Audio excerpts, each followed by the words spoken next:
Hi guys, so I am going to share Anthem's story and testimony. Everybody is asking about it, and so I'm going to try to make it fast. It's 19 days. There's a lot to talk about and a lot of things that happened, but I will do my best to not make this an hour-long video. So Saturday, December 18th, the day before, Friday, Anthym had a small fever and she wasn't eating as much, just like the sickness the kids had a week and a half before. She slept most of the day. I was actually going to do her birthday photos that day, but she just didn't seem like she felt good enough, so I just let her stay home and sleep all day. Well, Saturday morning, she woke up, stood up in her crib, right over there, was laughing and smiling and having a great day, a great time. And actually, Friday night when I gave her a bath, she did have an episode where she went like this in the bathtub, like her neck just fell, or in the sink. We gave her a bath in the sink. We didn't know why. It just looked like she had a crick in her neck from sleeping all day. Didn't think much of it. Saturday morning, she woke up standing in the crib, laughing, smiling. We went to Andre's basketball game that morning, and she just like all of a sudden lost complete control of her muscles. So she couldn't hold her head up. She wouldn't lift her legs. She like her face drooped. She had no facial expressions. We ended up going to lunch afterwards, and I thought it was weird. My mom surprised the kids. She came to visit, and she was talking to Anthym, and Anthym just like wouldn't look at her. Her eyes were like this. Um, it was just really scary. So we went to eat lunch, and she just looked really, really bad. So I ended up not eating, and I took her straight to urgent care. Urgent care said take her straight to the emergency room. So we got to Cook's emergency room, or I took her by myself. The rest of the family stayed and ate lunch with my mom. And as soon as I got to urgent care, they admitted her. They took her to the back to the emergency room, and they took her blood, like did a bunch of tests. They ended up doing, because we don't vaccinate, which they tried to blame her sickness on us not vaccinating. And so because we don't vaccinate, they really thought she had tuberculosis.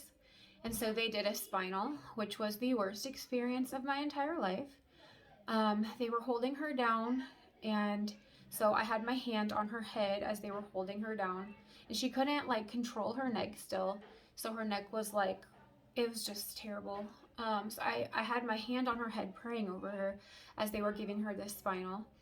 And I could tell that the guy holding her down was suffocating her. Like he had a really big belly and her face was smushed into his belly. And so I started saying, she can't breathe. She's not breathing. She's not breathing. Please get off of her. And they were like, she's fine. Well, eventually he stepped back and she had passed out. Oh, it was really terrible. So they immediately gave her oxygen, which scared her. So then they took her straight to an MRI and an X-ray. And as he was taking her to the MRI, a nurse came over, looked at me, told him a secret, and then took off. And I'm like, what is happening? I already had fears of CPS because social media calls CPS so much. And this nurse was acting really shady. So they took her to the MRI, and then they took her, I carried her there, then I carried her into the X-ray, and while she was in the X-ray room, this nurse ran around me, ran into the X-ray room, and I'm like just praying, like, what is happening? Why is this nurse going into the X-ray room? She ends up carrying Anthym out and running down the hallway, and I'm like, can I have my baby? And she's screaming, just get your things and follow me. So we run into this new room, and they hook her up to all these machines. They're all yelling. They're yelling that she has sepsis and to hurry up. And they hook her up to all kinds of machines. And then they eventually put her on high flow oxygen. She looks scared out of her mind. It was one of the hardest things I've ever had to witness. They put a neck brace on her because she is like, well, her neck is wobbling. She can't, like, she literally has no muscle control. Um, so no one's telling me anything. They're just all freaking out, going crazy, um, taking more tests. They have her on like 3 IVs at this point. I have no idea what's going on. It was terrible. They the nurses were not treating me very well. The doctors weren't telling me anything. So, and I was really afraid they were going to take her, or like, I had no idea, absolutely no idea what was happening. So I called my husband. Actually, my husband was coaching my daughter's volleyball game because I was supposed to be coaching her last game at that moment. So my husband had to step in and coach her. So I called my mom and said, when the volleyball game is over, please go take my kids and send Mandry immediately here. I need him. So he gets there and I just start bawling. And then the doctor comes in and their tones change completely. I don't know why, if it's a woman thing or what it is, but they all completely change and they tell him everything. They explain what's going on. Um, at this point, all they know is that she had a UTI that spread to her the rest of her body. It's a UTI that no one could have seen coming. It was completely undetectable. She really didn't have any signs except like when I got to urgent care, her diaper, like her pee, looked a little brown, which hadn't been there before. So that was like the only sign I could have had, but it just happened that day.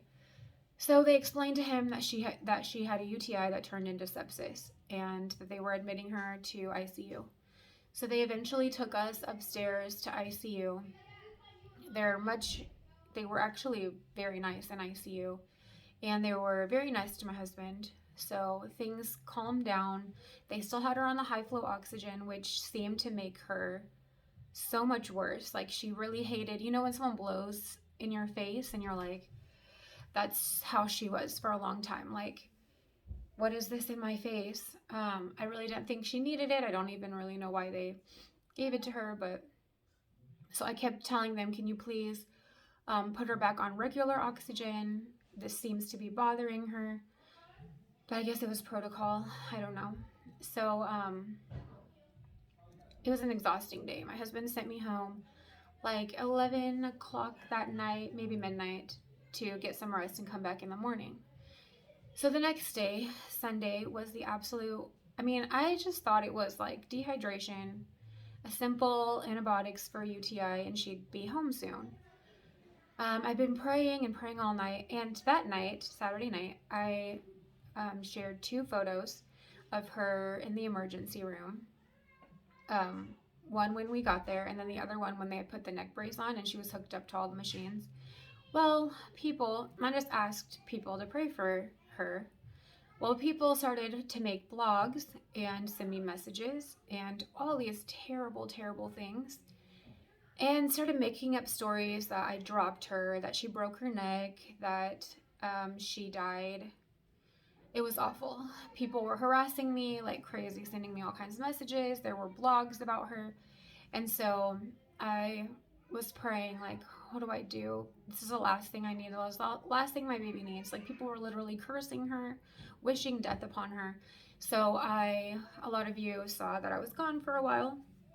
I disabled my Facebook and my Instagram so that no one could speculate, or, they still did, but whatever. Just so I could be completely undistracted. Is that a word? Not distracted, and focused on her, and just in complete prayer. So the next morning in my Bible readings, God told me she will recover. And that is what I held on to the whole time I was there. So when I got there on Sunday, they said I could hold her and feed her. So I held her, I gave her a bottle, and she drank like 5 ounces. They were so happy with it. And while I was holding her, she had some episode, and it looked like she had passed out. Her stats went down, and they grabbed her from me, put her on the bed, and they all started freaking out. It was like she stopped breathing for a second. I don't know. All I know is they got so scared, and like immediately everybody started to rush in. I freaked out. I called my friend who's a prayer warrior and her mom, and I was like, pray, pray, pray, please pray. And I honestly thought she died. um, I went to a consultation room. They sent the chaplain, and I couldn't be near her. I was so scared and just did not want to see her not be okay. As a mom, you just can't see your child like that. So my husband was like, do you want me to come with you? And I said, no, I want you to stay with her because he is so strong. So he stayed with her, and I went to this room, and I fell on my face, and I screamed, like screamed, for a good 2 to 3 hours. The chaplain came in. I was having a panic attack. I couldn't breathe. I just have no words to describe that day. It's literally the worst day of my life. It took me a long time to catch my breath. Like, I thought I was having a heart attack. The chaplain just sat there and just sat with me. And then eventually he started asking me questions about my family. And he got me to talking about all the things God had done for my other kids. And I was like, man, God has saved all my other children. He's going to save Anthym. And he had just told me that morning she will recover. And so after I spent hours and hours screaming and praying and crying out, my husband came in, and I was like, is she okay? Is she alive? And he said yes. He even had to go to a room, and he said he shut the door in some room and just screamed like a baby. Never seen my husband like that. He came into my room with bloodshot eyes. They had taken Anthym back for another MRI, and we weren't allowed to go with her. So we just spent time together crying and praying and giving it to God and trusting him. And so we eventually went down to the cafeteria and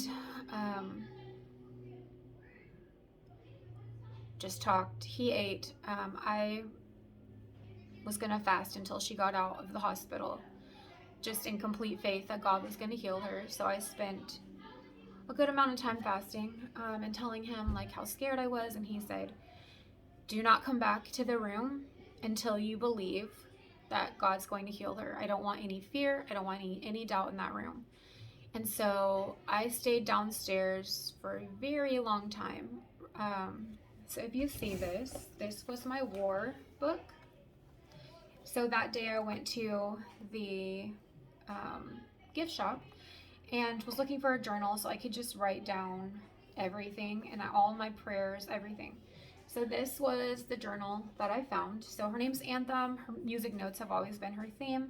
And how weird, they had a music note journal. So I just felt like God's presence and like him saying, she's gonna be okay. I know it's weird, it's just a journal, but it was just like small little confirmations he gave me. So as you can see, we were there 18 days, but this was my war 19 days.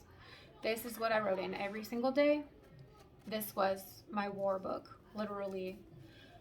Every day I would fill it with prayers and with verses about what God has done, what God's going to do, about fear. He would give me visions. Let me see if I can show you. He would give me visions, and then I would draw them out. He would give me words. So like, this is one of the visions he gave me of us praising God, her getting out of ICU. It wasn't fulfilled for a while, but he still gave me the vision. Let's see.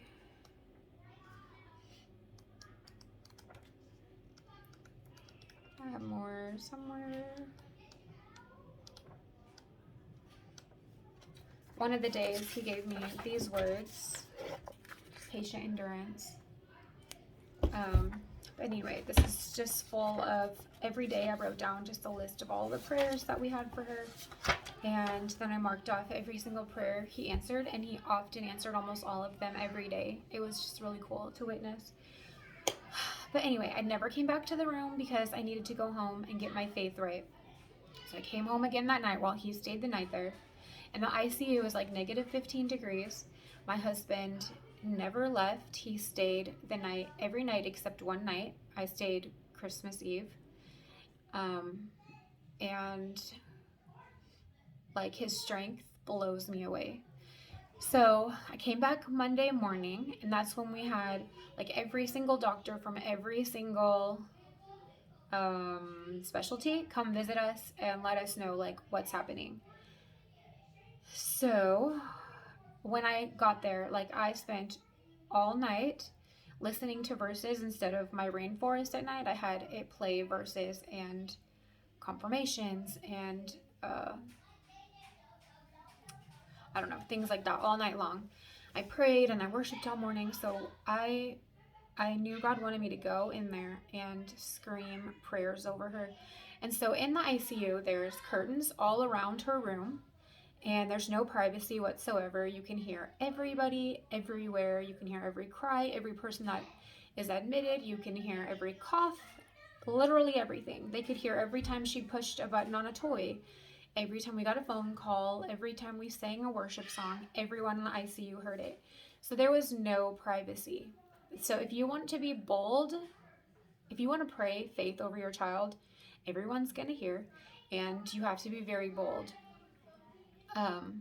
So that's why it was like really hard to spend the night there, because you aren't going to get any sleep. They come in every hour to 3 hours to do tests on her and to take blood and to check her vitals, and you want to be by her side every time because she's scared. So I came in Monday morning and I laid hands on her and I got my husband and I screamed prayers over her. It's the boldest, loudest, most confident I've ever been. God gave me so much strength.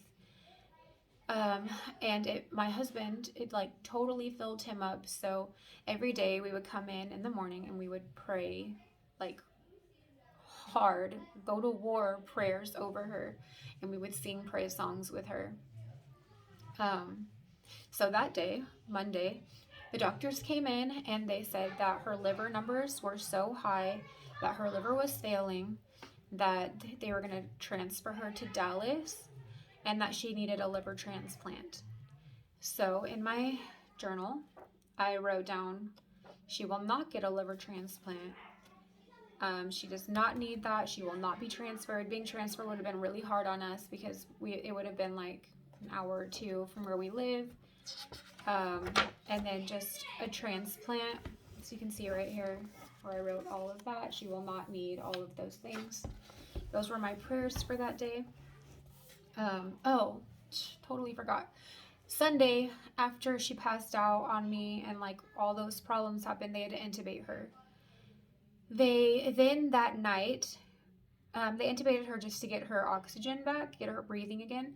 Well, they then extubated her that evening, and then they intubated her about 2 hours later. So she had been intubated twice at this point, which is not good. That means they put her on a vent to help her breathe. And she, of course, absolutely hated it. You have a tube down your throat. It's very uncomfortable. It's even harder to breathe because you're breathing through a tiny little tube. So yeah, it's terrible to see your baby on a tube. Then they gave her an EEG all over her head to see if she was having seizures, because they didn't know why she had the episode while I was holding her. So then I had a ton of trauma. Like, I didn't want to hold her again. Well, you can't when they're intubated, but I just felt like it was my fault. It happened when I was holding her. Like, what did I do wrong? Did I push them too hard? Because I had asked them to take her off the high flow and put her on the it's called a cannula. So anyway, I just had all of this guilt and trauma happening. So anyway, Monday, the doctors tell us she's going to need a liver transplant. So they call Dallas. They don't have any beds for her. And so they're just talking back and forth with the doctors. So she had really high liver enzyme numbers, a really high CK number, which is your muscle breakdown, and there's 2 liver numbers. So they were all like, hold on, I wrote them down, outrageously high. Let's see here. So, where did I write it? So her liver numbers are supposed to be 55. One of them is supposed to be 55, and one of them is supposed to be 100. And she came in with them being 2,200 and 3,200. Then her CK numbers, I believe, are supposed to be 100. CK is her muscle breakdown, like the function of her muscles, and they were 155,000. They had never really seen a baby with numbers that high. They said that an expected somebody that had 155,000 CK level, like your muscle breakdown, would be somebody who just ran like 35Ks, where your body you can't function, like you can't lift, you can't move your muscles because you've worked out so hard. I mean, obviously Anthym doesn't lift weights or work out, and the day before she had slept all day, so why are her numbers this high? So the liver doctors ended up telling the hospital we were in that her liver was still functioning, and that it isn't actually her liver that was causing the problems, it was the CK numbers.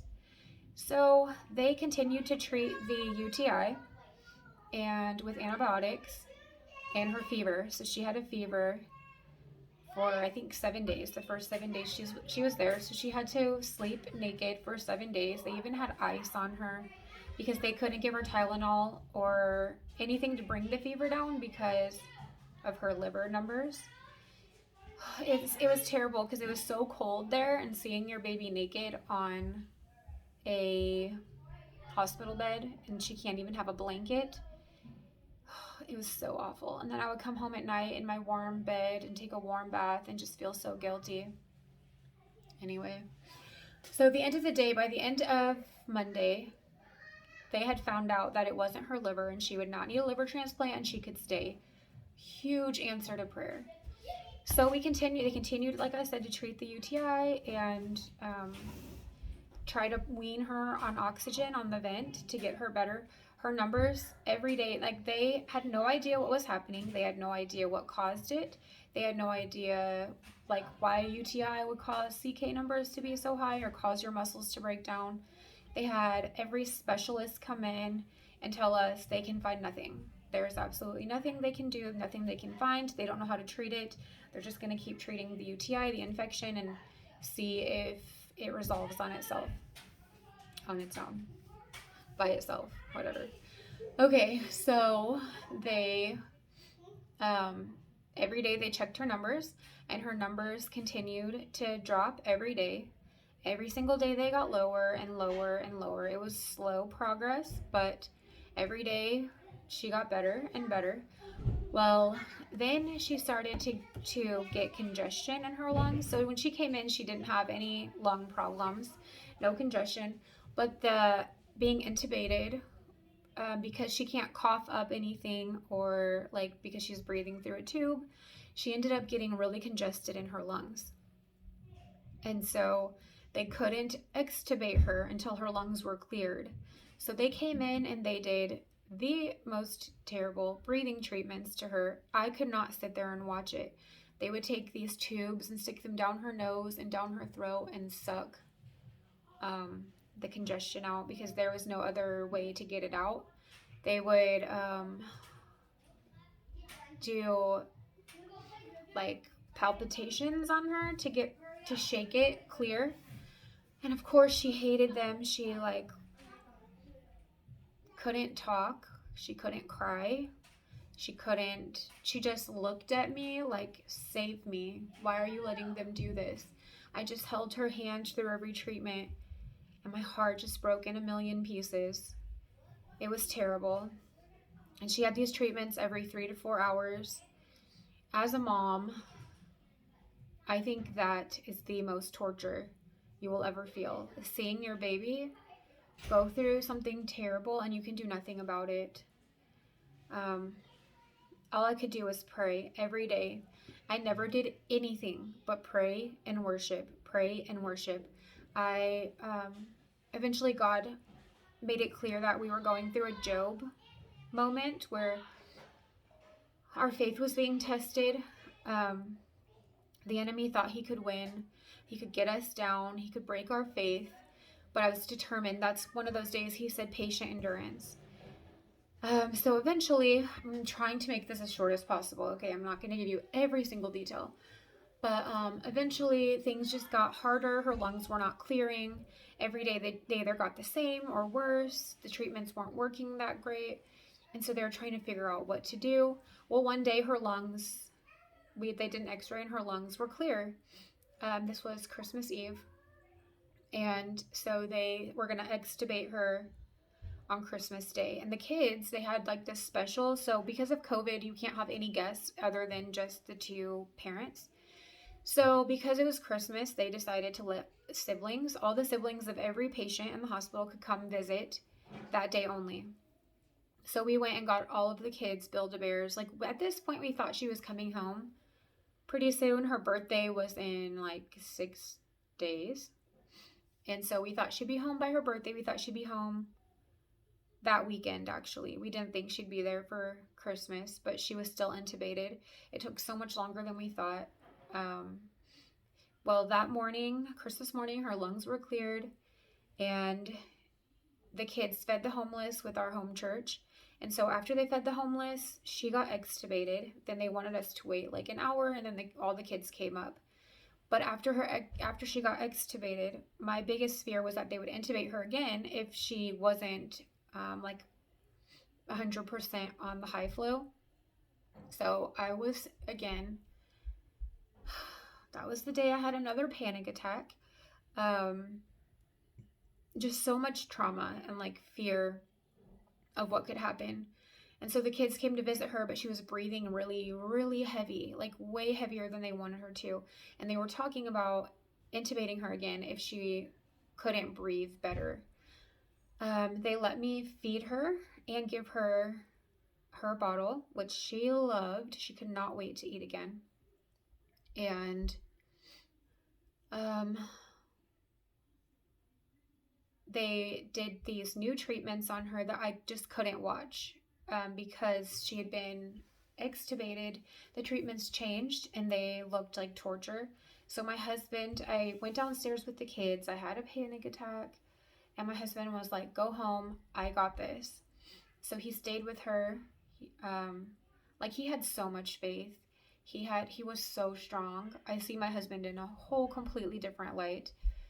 There's no way I could have gotten through this without him and without God. So I went home that night and I just spent all night praying. They changed up her treatments. They put this external turtle shell. It's like an external intubation, but on the outside. They put it around her, and what it did was put pressure. It squeezed her lungs for her. So it like squeezed, breathed for her. Oh, it looked awful. I hated seeing it. So that was Sunday. Monday, I came and he showed me the turtle shell. Okay, hold on. One of these days,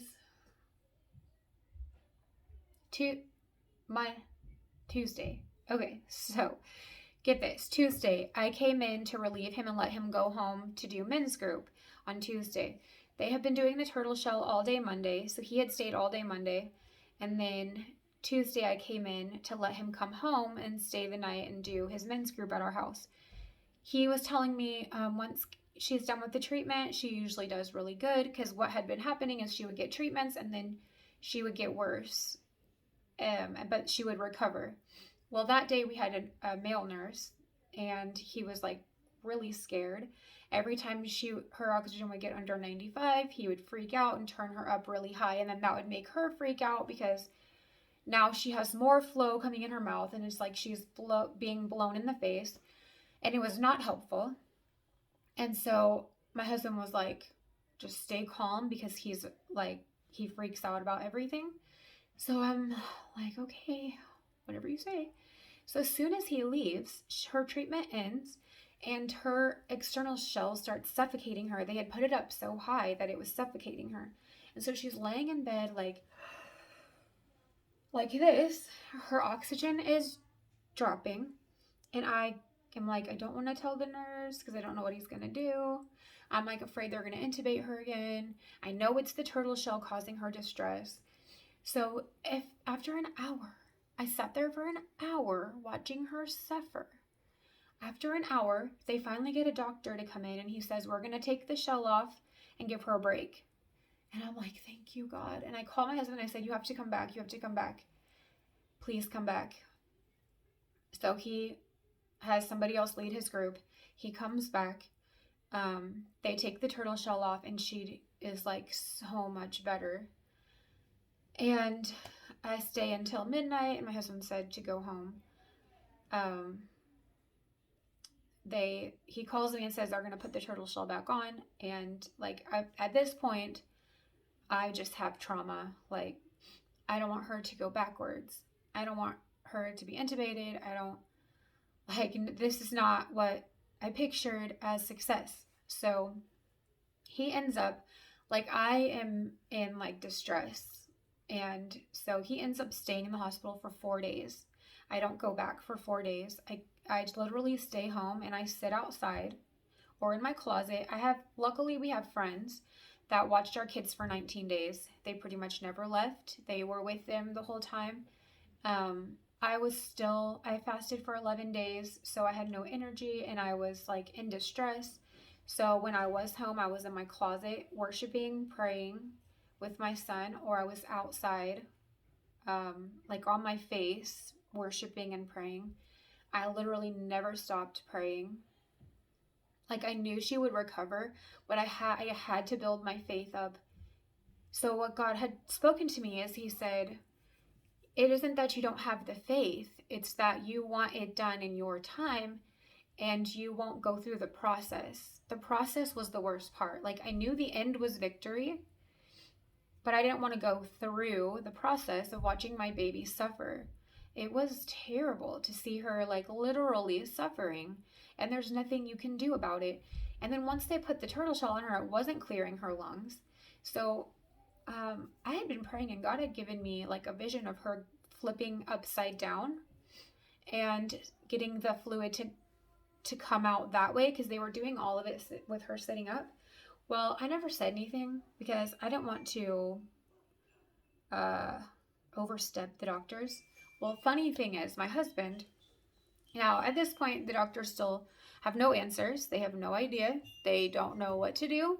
They are just still treating the infection. They don't know what to treat, what not to treat. My husband is sitting in their board meetings that he's not allowed to sit in. They granted him access. He was telling them to ask God. He was telling them to pray about it. He was telling them, if you don't know, my God knows, you need to ask him. He was so strong. He like knew every detail. He asked every question. He checked every single thing. Well, God gave him either a vision or the wisdom to tell them, can we get a different bed and lay her backwards and then try the treatments practically upside down? And that at that point, when they did that, they said, sure, we'll try anything, because nothing they were doing was working. They did that.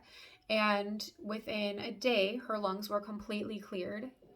And that's when, let's see here, that was Christmas. No, sorry, I already went to that. That was the 2 days before her birthday that they got her lungs cleared. It was the biggest answer to prayer of all time, because they were getting worse. Like, they got cleared in like 1 or 2 days of those treatments.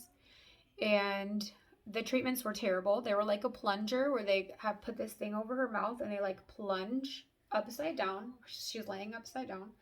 They plunge the liquid out of her lungs.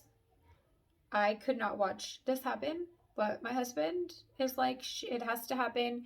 He did a great job watching it. I could never do that. Anyway, my husband's amazing. So the day of her birthday, she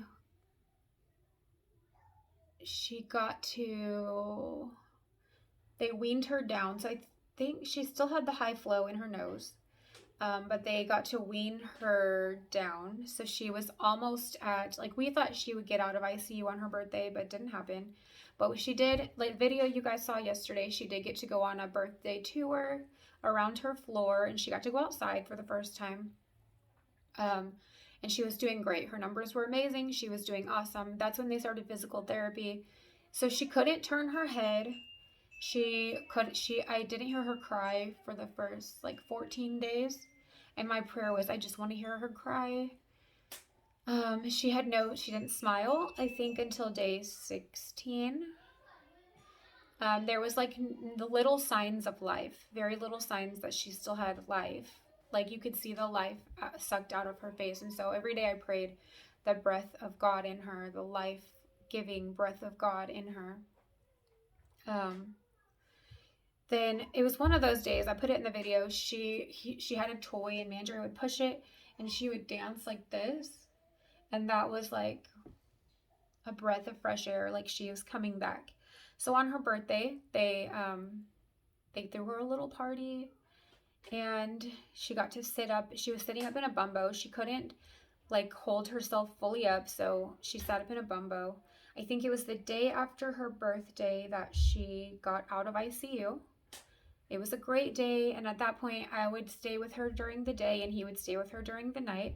My husband still had to do like work at night, basketball training camps, and he worked during the day in the hospital every day with his laptop. So he had like a full plate. He got no sleep. He's incredible. I will say that forever and ever. He is incredible. I don't know how he did it. I don't know how he functioned, but he was the rock that she needed. And he stayed faithful, and he stayed positive, and he encouraged her, and he stuck by her every single treatment. He never left her side. It was amazing. So she eventually got her own room upstairs, and they don't hardly even check on you upstairs. Her numbers were great. She was completely unhooked. She still had the feeding tube in, but she could eat on her own. So they still have no idea what the problem is. So they're just assuming that it's a metabolic disorder. They're still waiting on the test results. I guess they take 3 weeks to come in. So they think maybe it's her diet, which I don't think that's what it is, but they have nothing else. So they had her on a low-fat diet, and they changed her formula completely. And most babies don't like this formula, but at this point, she just wants something to eat, she just wants to suck on a bottle. So she took the formula. Physical therapy would work with her. We had to hold her back straight like this. Her head was still like this, like she could barely lift it. Let's see here. What else?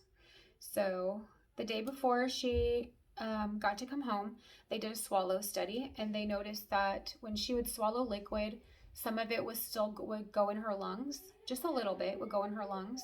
So we have to thicken all of her drinks, and they think it's because she was intubated, that it's just weak or like still open. Wrong. So for 4 months, she has to have thickened liquids to drink. So we have to put this nectar stuff in her liquids. She can eat. The day before she came home, she was going from her back to sitting up, but still very weak, like couldn't sit fully up. Mandre on day 2 had a dream that she would walk out of the hospital. And at this point, I didn't think she would walk for like a month because she still could barely sit up. Well, I totally forgot. Rewind a week. The Tuesday where she had the turtle shell on. Hold on one second. Okay, sorry. She is ready for a nap. You say hi? You say hi? Hi. Look, say hi. Yeah, I can do it. Okay. All right, so that Tuesday where she was being suffocated by the turtle shell and I called my husband back. Well, that night, when my kids were here with my friends, they were playing on the trampoline, and Angeli put her legs under the trampoline to lift it up, and my other kids jumped on the trampoline as she was laying on the ground lifting up the trampoline, and she broke her leg. So I came back the next day. That's also why I was gone for 4 days. I came back the next day, took her to the emergency room, because it happened at 10 o'clock at night. I took her to the emergency room the next day, found out it was broken, and then we scheduled all of her appointments. I literally had to carry her around because she couldn't walk at all. I had to carry her to the bathroom. So we had all of that going on in the middle of all of this. So it was a crazy, crazy time. So anyway, the next week on Wednesday, I had to take Angeli to her casting appointment. That morning, we had to like get up at 6 o'clock in the morning to drive an hour away to go to Angeli's casting appointment because they had no other offices open. They were very busy. And so I went straight from her casting. Oh, she didn't actually get a cast because he said that she broke her leg right under her knee. And if she got a cast, it would be up to her hips. And that he said that's more dangerous. So she just has a brace. And it'll probably be like 4 weeks until it heals. Something like that. So she has crutches and a brace. She'll be fine though. Not a big deal. So after I left that appointment, I drove straight to the hospital to have Mandray come home and then me spend the day with her at the hospital. And as soon as I walked in, I had Angeli sitting in the car and I was going to go swap Mandray out. And as soon as I walked upstairs, the doctor passed me and said, "She looks amazing. You're going to be so happy." And I get in the room and they said, "She's going home today." Oh, that was so awesome. So I went downstairs and we waited until she was discharged. It took like 6 hours to discharge her. So we sat in the car for 6 hours waiting on her. But while we were sitting in the car, physical therapy worked with her. And that was when she took her first steps. And she ended up walking out of the hospital, like completely out of nowhere. She could barely even sit up or hold up her head the day before, and she walked out of the hospital. Like, that's how good God is. Right, baby? That's how good God is. Yes, it is. You want your baba? So, no, just one. Okay, you don't want it. So, as soon as we got home, we knew that she would flourish around her siblings. So as soon as she got home, she pretty much started, she pretty much started walking all over. Hold on, let me give her something to hold.